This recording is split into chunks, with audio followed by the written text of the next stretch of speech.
Welcome to our channel. Today we how to transfer Notion pages to ClickUp, full guide step by step clearly. To begin transferring your Notion pages to ClickUp, first, open your Notion workspace.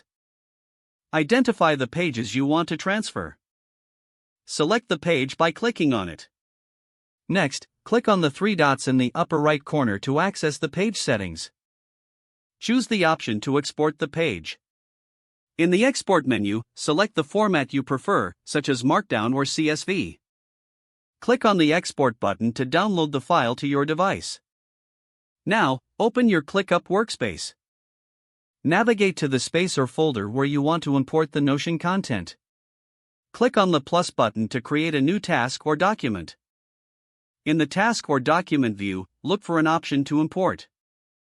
If you have exported a Markdown file, select the Markdown import option.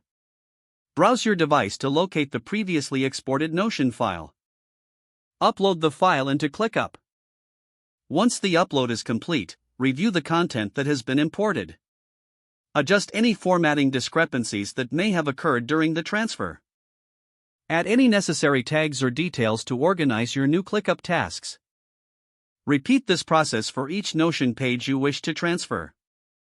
Finally, review your ClickUp setup to ensure all information is accurately represented. You have now successfully transferred your Notion pages to ClickUp.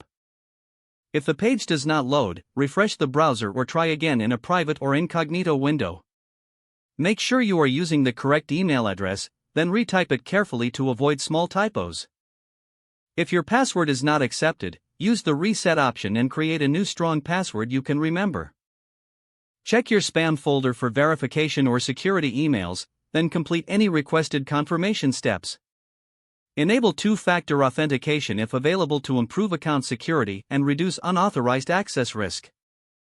After signing in, review your profile details so your contact information and settings are accurate and current. If you see an error message, note it down and try again after restarting your device and internet connection. Log out when you finish, especially on shared devices, to keep your account and payment information secure.